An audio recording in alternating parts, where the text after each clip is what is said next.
Olá, pessoal.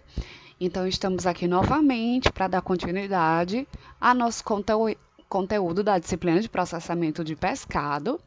O tema da nossa aula é irradiação do pescado. Então, vamos falar um pouco sobre essa tecnologia, as suas aplicações, as suas implicações, seus efeitos e a importância dela para a produção, para a comercialização de um pescado seguro. Bom, com o aumento da prática da piscicultura, como a gente sabe, existe aí um maior consumo, né, hoje em dia, de pescado, e também a piscicultura desenvolveu, né, cresceu bastante. Com isso, aumentou-se também a produção, né, de pescado.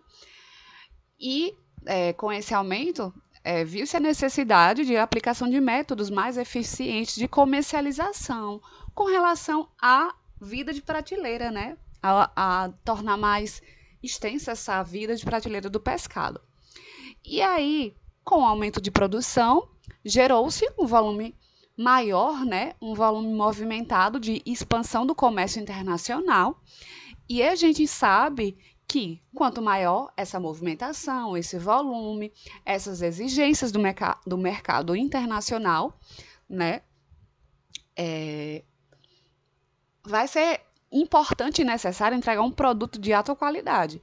E maior movimentação, maior expansão de comércio pode gerar aumento também de risco de contaminação, né? É o ônus e o bônus aí dessa produção. Então, viu-se a necessidade da implantação de práticas de conservação. Então, para se ter um aumento de produção, uma movimentação de mercado externo, de exportação, é importante também investir em infraestrutura, investir em tecnologia e em práticas de conservação, né? Entregar um produto de alta qualidade. E eis que surge aí a irradiação de pescado como uma ferramenta para se alcançar esse objetivo. A irradiação de pescado, ou melhor, a irradiação gama é um processo que tem potencial para prolongar a vida útil refrigerada e descontaminar produtos de pescado, como também descontaminar produtos alimentícios em geral. A irradiação ela é um processo não térmico, então não vai ter aumento de temperatura nem no alimento, nem na aplicação dessa tecnologia. E é um processo que é aprovado para minimizar micro-organismos patogênicos e deteriorantes de alimentos. Bom, o primeiro trabalho publicado sobre irradiação ocorreu aí nos Estados Unidos, em 1985. Esse trabalho ele tinha o objetivo de inativar a Trichinella spiralis, né, a bactéria, em carne de porco. Então, após esse trabalho, né, após essas pesquisas, a irradiação em carne vermelha ela foi autorizada, né, nos Estados Unidos em 1997, e então a FAO começa aí a autorizar a aplicação de irradiação, e a irradiação começa a ser bem aceita em até 50 países e, sobretudo, né, principalmente nos Estados Unidos, Egito, América Latina e China. Então, nesses países, o uso da irradiação nos seus alimentos, nos seus materiais cirúrgicos é bem largo, né? É bem amplo. No Brasil, as primeiras pesquisas de irradiação, né, começaram aí na década de 50 e essas pesquisas se iniciaram no Centro de Energia Nuclear na Agricultura, o CENA, só que em 1985 até 1985, né, esse uso ainda era restrito só para fins de pesquisa. E, atualmente, a legislação brasileira segue as orientações, né, e regulamentação da FAO, da Agência Internacional de Energia Atômica, né, e do Códex Alimentários, que vai regulamentar, né, as diretrizes aí para a aplicação de radiação, que constam na resolução número 21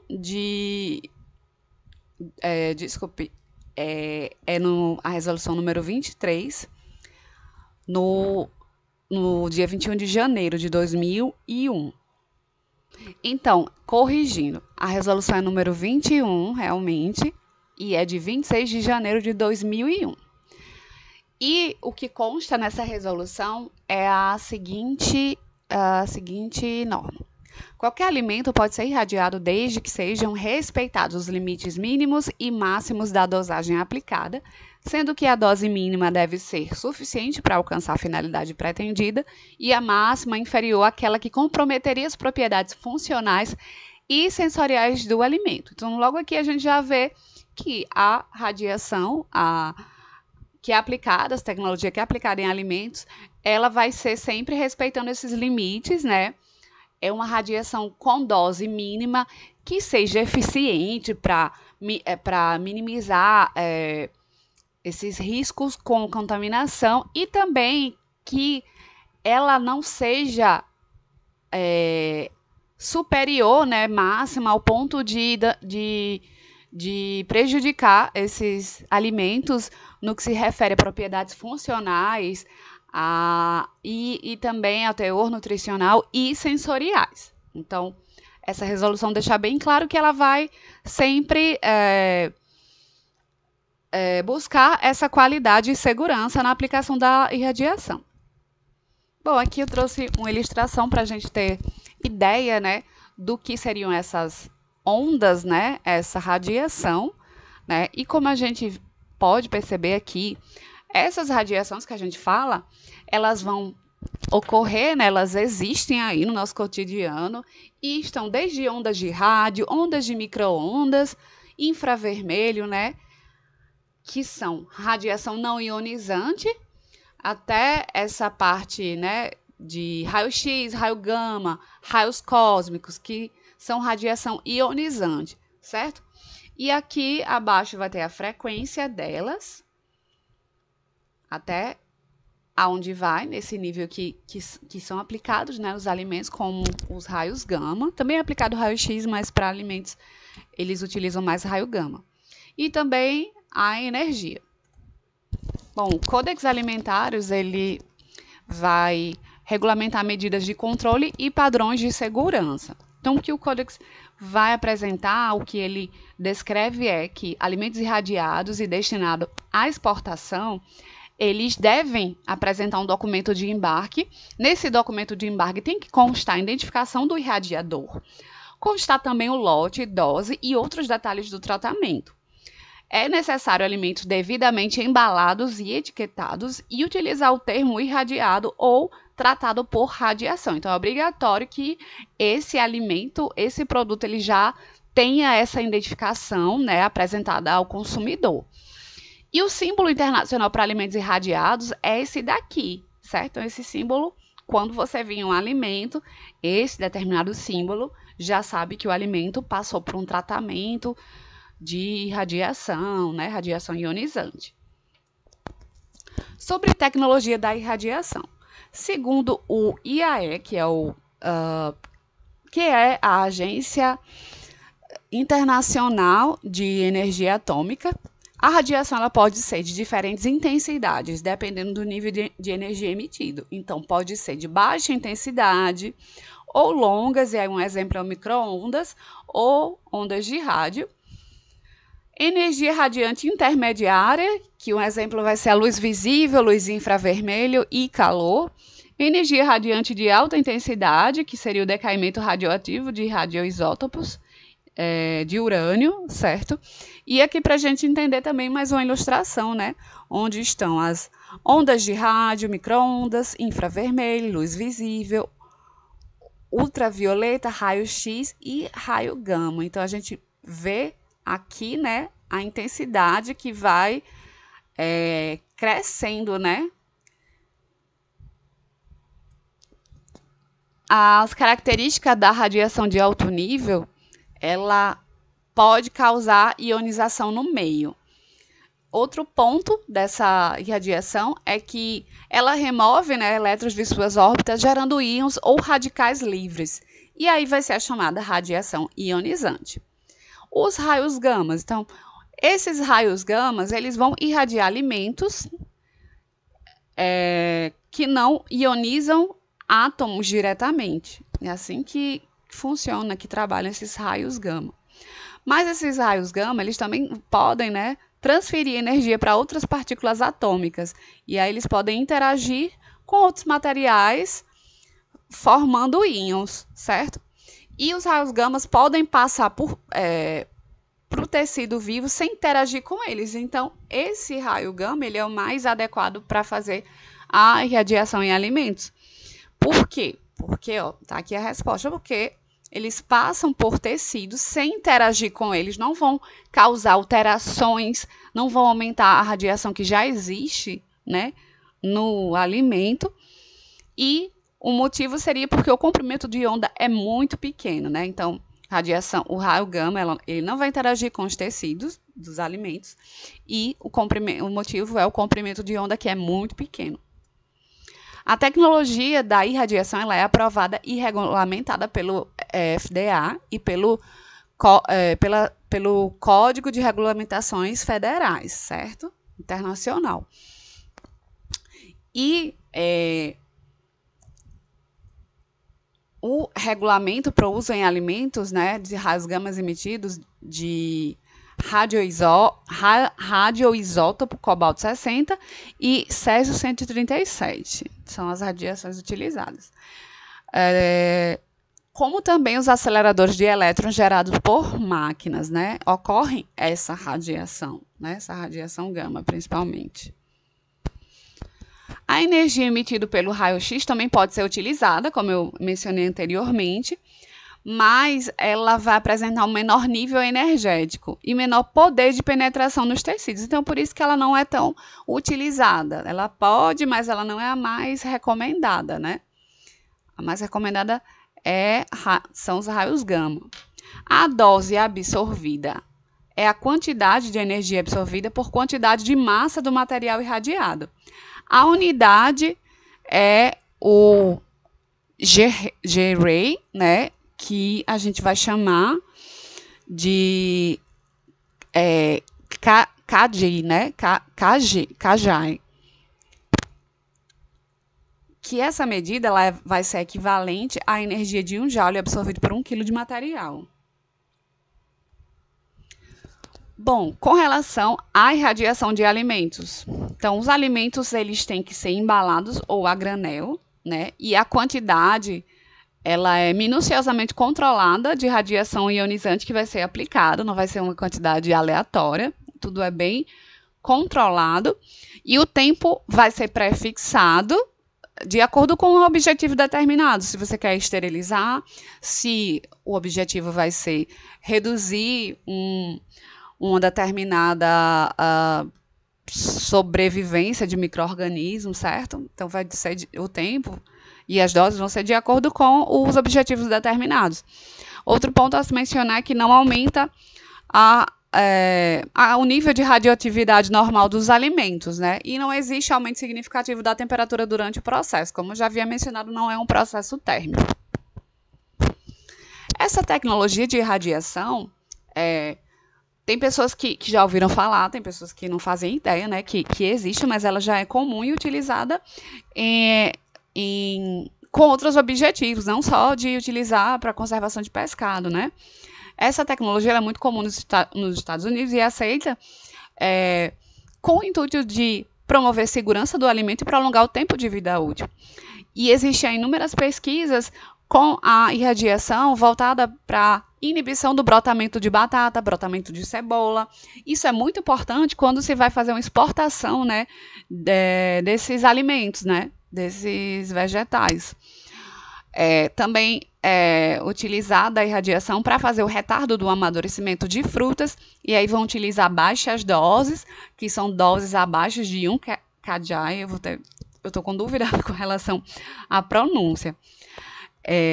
Então, as doses, elas podem ser bem baixas, né? Quando quer o quê? Fazer retardo do amadurecimento de frutas ou inibir brotamento.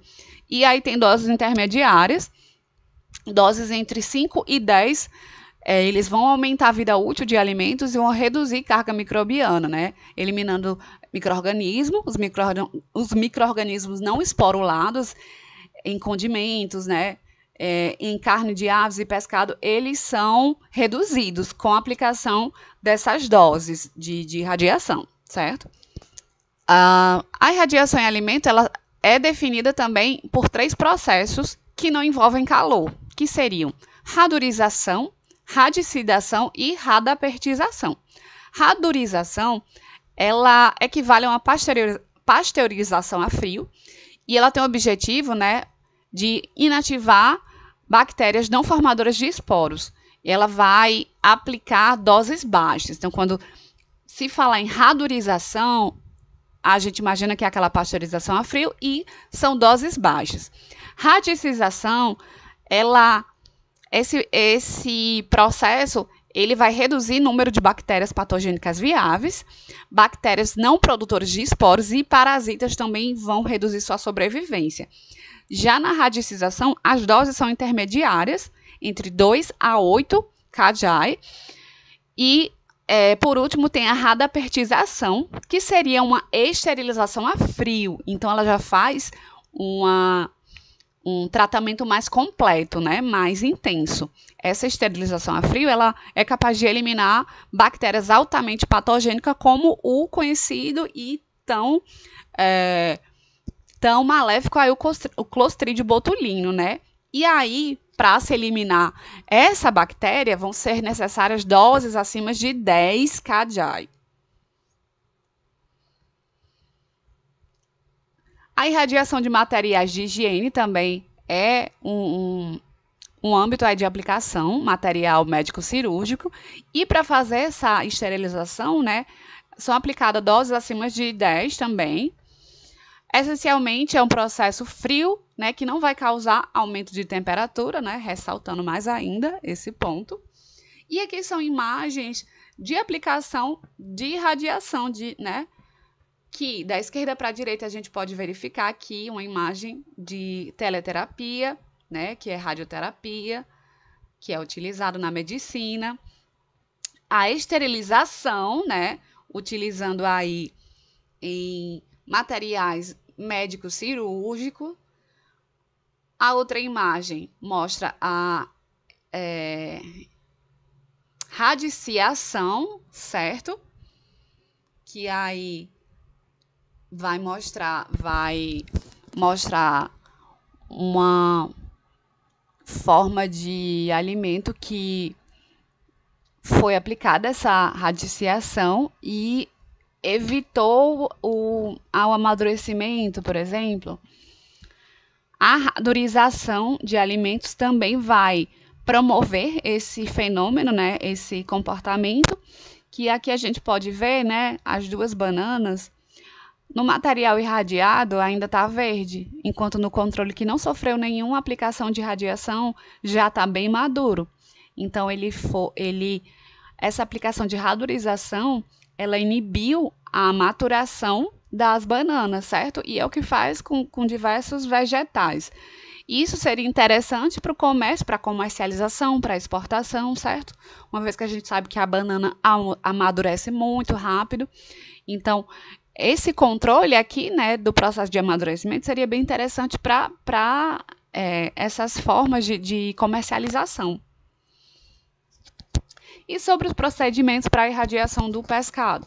Então, esse processo de irradiação ele é capaz de prolongar a vida de prateleira dos produtos frescos, congelados e processados. E o sucesso de aplicação da irradiação vai depender, né, para se ter um produto final de alta qualidade, vai depender também de uma matéria-prima de alta qualidade, né? A gente não pode esperar que eu vá pegar uma matéria-prima de qualidade inferior e quando eu faço o tratamento dela de irradiação, ela se materializa lá num produto excelente. Não, se ele começou com problemas, com falta de qualidade, com muita contaminação, deterioração, vai chegar um produto de qualidade mediana, né, no final do processo. Então, esse sucesso, né, da aplicação da irradiação, ele deve seguir procedimentos básicos de manipulação higiênica, né, sugeridos aí, regidos pela APPCC, né, e também seguir o fluxograma que é sugerido, né, que é orientado. E aí a gente vai ver a seguir esse fluxograma que descreve as etapas necessárias para se ter um produto de qualidade irradiado. E a aceitação dos produtos irradiados vão depender da confiança sobre a qualidade e a segurança juntamente com o custo. Então, para se ter uma maior aceitação desses produtos irradiados, além de a gente difundir informações sobre os efeitos desse produto irradiado, né, para aumentar a confiança do consumidor, a gente também tem que entregar um produto de qualidade, né, já que a gente está prometendo aí um produto excelente, a gente também tem que entregar esse produto de qualidade, seguro e também num custo acessível. A aceitação do mercado interno ocorre a partir de aceitação do mercado interno. Então, geralmente, essa é a tendência para se aumentar o consumo, a aceitação do mercado interno. Quando se vê que o mercado externo está adquirindo, está aceitando bem esse produto, automaticamente o mercado interno também vai vamos dizer assim, se influenciar, se contaminar por essa tendência, certo? A irradiação, ela é aplicada em cortes comerciais, certo, desse pescado, e aí os cortes podem ser filés, postas, peixe eviscerado, utilizando a embalagem de isopor, embalagem, né, e aqui esse pescado ele vai ser embalado naquelas bandejas de isopor e também em filme plástico de PVC. É importante priorizar embalagens a vácuo e congelamento do pescado. Né? Essas condições elas são favoráveis para minimizar os efeitos dos radicais livres, que a gente sabe que são aí responsáveis pelo processo de oxidação lipídica durante o armazenamento. Após a irradiação, a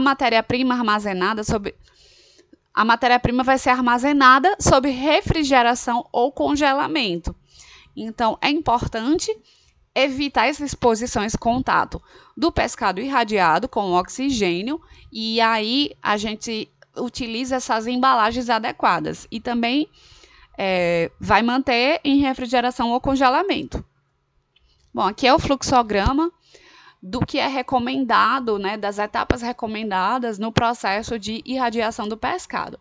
Então, inicialmente, começa aí pela lavagem do peixe inteiro, é feita em seguida pesagem, descabeçamento, novamente passa por uma lavagem com água corrente, depois vai para a etapa de evisceração, e é claro que passou por uma evisceração, é obrigatória a lavagem, né, para tirar resíduo de vísceras e pigmentos de sangue, e aí vai para a parte de filetagem ou cortes.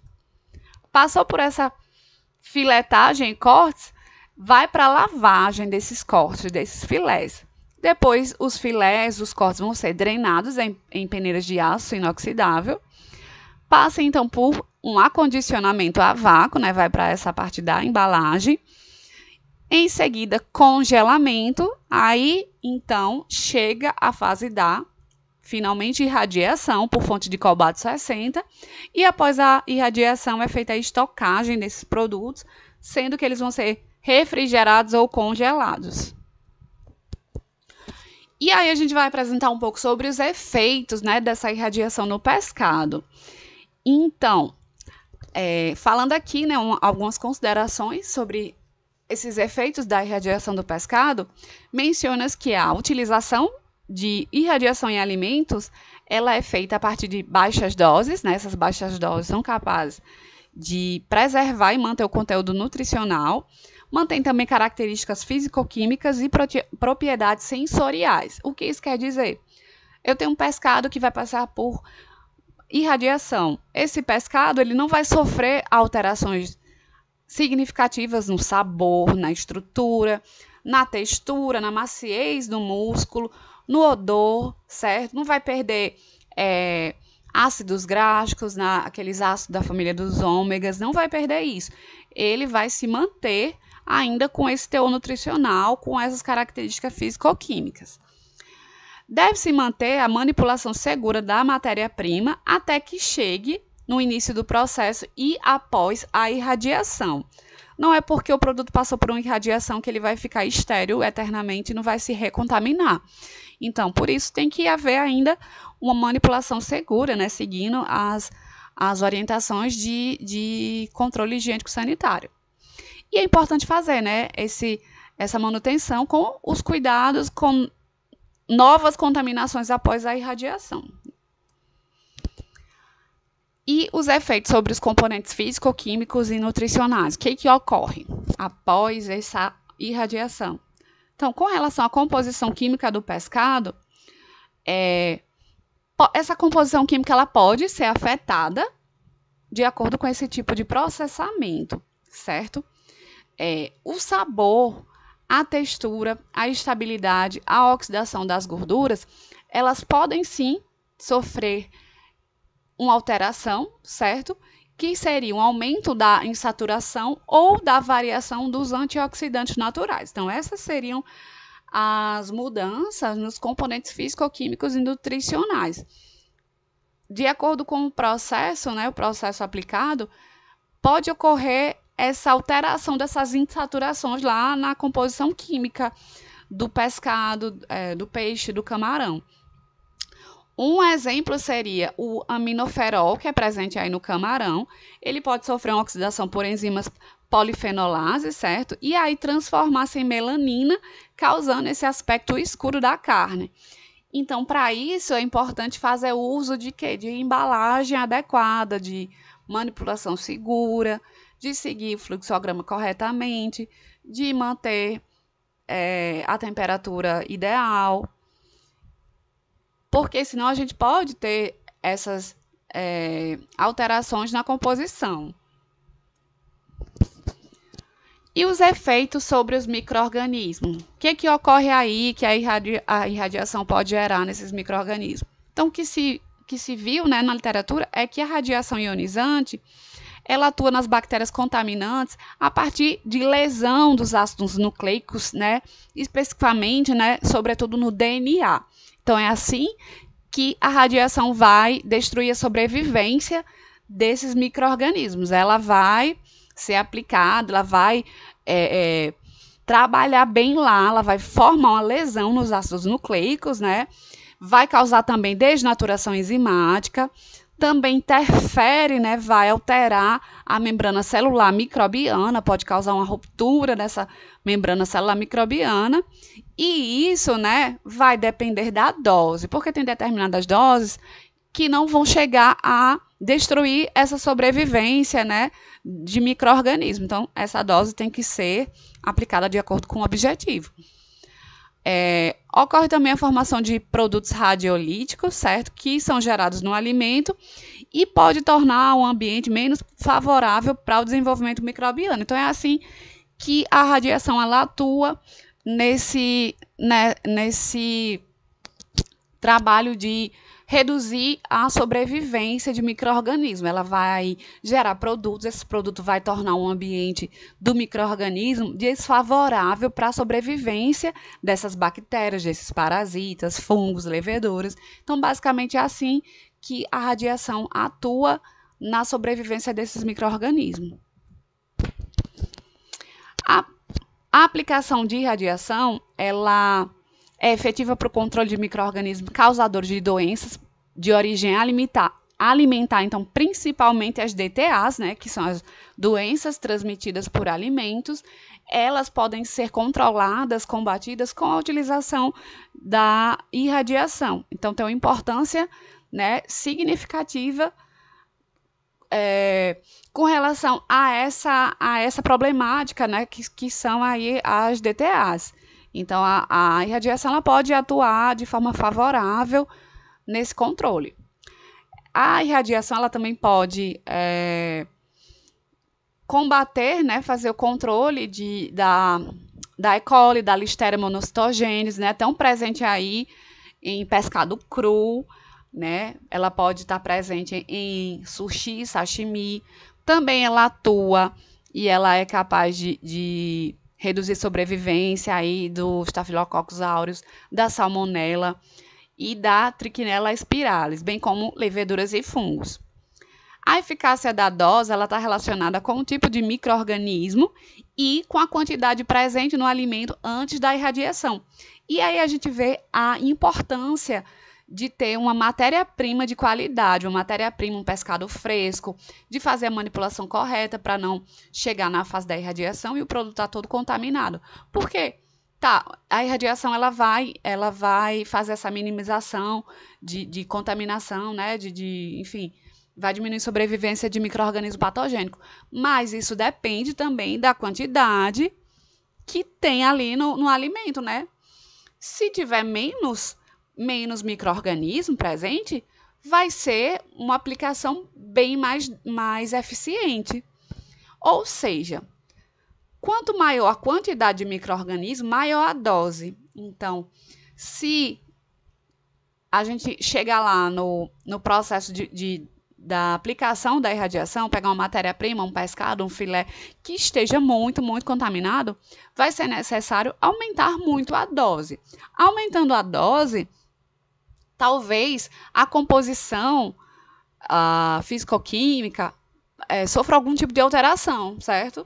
Então, é importante fazer a manutenção, o controle dessas contaminações ao longo da cadeia produtiva, ao longo do processamento todo desse pescado.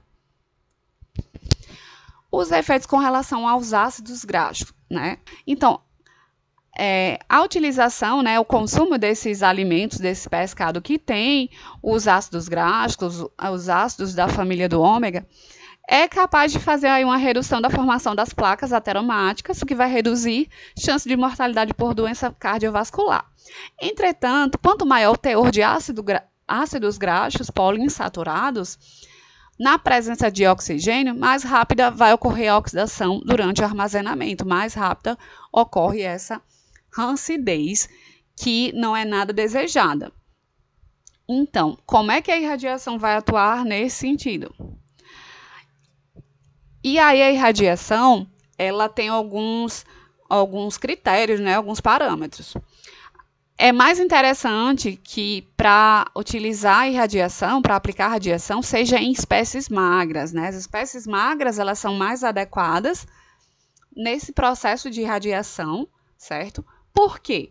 Porque a irradiação ela vai acelerar a oxidação dos ácidos graxos insaturados, devido aí aos radicais livres, a formação de radicais livres, o que vai acarretar em um processo de formação de peróxido, que isso é processo aí de rancidez, né, de rancificação do pescado. E o que se utiliza para frear esse processo, né, essa formação de peróxidos, de radicais livres? O congelamento e a embalagem a vácuo, eles seriam ferramentas aí capazes de reduzir esses efeitos da oxidação juntamente com a irradiação. Outro ponto, quando a gente fala de oxidação lipídica, é como é que eu vou mensurar essa oxidação lipídica no meu pescado. Aqui seria para a gente entender um pouco sobre os efeitos sobre os ácidos graxos. Quando a gente fala de processo de rancidez, de oxidação lipídica, a gente também vai falar sobre aumento de TBA, né? Então, quando a gente quer analisar um pescado que está deteriorando, que está rancificando, é feita a análise, né, a determinação, a quantificação do TBA, do ácido tilbarbitúrico. Quando o TBA está muito alto, quer dizer que esse processo de oxidação lipídica, ele está também aumentando, ele está cada vez mais instalado no pescado, né? E isso é bem tóxico e nocivo para o consumo humano. Então, a partir de pesquisas, né, alguns autores relatam que os valores de TBA, eles aumentaram, né, conforme o aumento da dose de radiação em 21 dias de armazenamento. Então, esse aumento da dose, quando é que vão aumentar a dose de irradiação? Quando o pescado está muito contaminado. Então, se aumentar muito a dose, os autores viram, né, num experimento, que o TBA também aumentou, né, em 21 dias de armazenamento, teve esse aumento. E sobre os efeitos das características sensoriais, né, o que ocorre aí de alterações com relação às características sensoriais dos alimentos que foram irradiados. Então, a radiação ionizante, ela pode gerar um odor na carne irradiada, E aí, esse odor da carne irradiada foi descrito como um odor desagradável, um odor forte de sangue, um odor até de carne queimada. E, segundo a literatura, 7% dos componentes voláteis responsáveis por esse odor foram os hidrocarbonetos, né, que eles são decorrentes aí do processo térmico. Esse odor e sabor de carne, ele ocorre na irradiação sob condição aeróbia, que é uma embalagem com presença de O2. E essa carne embalada, essa carne com odor irradiada, embalada na presença de O2, elas vão ter proteínas e lipídios que vão participar desse processo, certo? De odores desagradáveis, e isso vai ocorrer em baixas doses ionizantes, o que vai iniciar um processo oxidativo, né? E o que isso quer dizer? O processo oxidativo, ele gera, na verdade, odor e sabor desagradável. E isso vai aumentar de acordo com o período de armazenamento. Mas a gente tem como contornar essa problemática, que seria com o uso de embalagens a vácuo e também de congelamento. E aqui a gente fala um pouco sobre os efeitos sobre a vida de prateleira, né? Até quando a gente consegue estender essa vida útil do pescado irradiado. Então, é importante, para ter essa aceitação, considerar os dias de armazenamento, certo? Há experimentos que foram feitos com filés de dourada, que observou-se no período de 30 a 17 dias de armazenamento após a irradiação, com dose de 2,5 a 5, onde houve esse limite de aceitação. Então, esse pescado irradiado, ele até 17 dias, ele estava dentro dos limites de aceitação, sem apresentar odor desagradável, sem apresentar sabor desagradável e nem aumento aí do TBA, sem ter esse processo de oxidação tão acentuado ao ponto de o pescado não ser mais próprio para o consumo. Então, viu-se que até 17 dias estava dentro do limite de aceitação, sem ter aqueles sinais sensoriais alterados. Viu-se também que a vida útil do pescado está relacionada com o manuseio após a captura ou a despesca, e também está relacionada com o tempo em gelo antes do processamento. Então, para a gente entender de uma vez que o pescado ele tem que ser manuseado da forma correta e mantido em gelo desde a captura, desde a despesca. Porque esses descuidos que possam ocorrer, eles vão se refletir no produto final. Baixas doses, né, entre 1 e 3, que se equivalem a uma pasteurização a frio, tem sido um método bastante pesquisado, certo? E é aplicado em pescado fresco ou refrigerado, porque buscam utilizar a irradiação para a gente ter um pescado refrigerado por mais tempo. O que se vê, né, na maioria dos casos, é utilizar um pescado congelado, porque quando ele está refrigerado, ele dura poucos dias. E o que se espera com a irradiação é manter um pescado com ótimo teor nutricional, ótima qualidade sensorial, por mais dias, né? Porque um pescado refrigerado, ele está bem mais agradável, ele está com esse aspecto de fresco bem mais nítido, né? Bem mais intenso. Outro ponto é que os autores relatam que irradiação, né, aí em torno de doses de 5 kJ, mais um banho em solução de ácido ascórbico, ele tem um poder de aumentar a vida de prateleira em até 5 semanas em cortes de peixe mantidos em temperatura ambiente. Lembrando que a gente tem que saber que temperatura ambiente é essa, né? Porque se for uma temperatura ambiente aqui no nosso Nordeste, é uma temperatura ambiente bem prejudicial para o pescado. Mas, muitas vezes, essa temperatura ambiente que os autores se referem é temperatura, assim, 15 graus, 14 graus. Então, é só considerar isso, certo? Então, a gente vê que há pesquisas que vão utilizar irradiação juntamente com Antioxidante, por exemplo, né? Aqui é irradiação com esse banho de solução de ácido ascórbico, o que observou-se que teve realmente esse aumento aí da vida de prateleiras em até 5 semanas. Bom, e o que se conclui, né, quando a gente fala em irradiação de alimentos, irradiação de pescado, o que a gente pode aí recapitular para fixar mais ainda esse entendimento?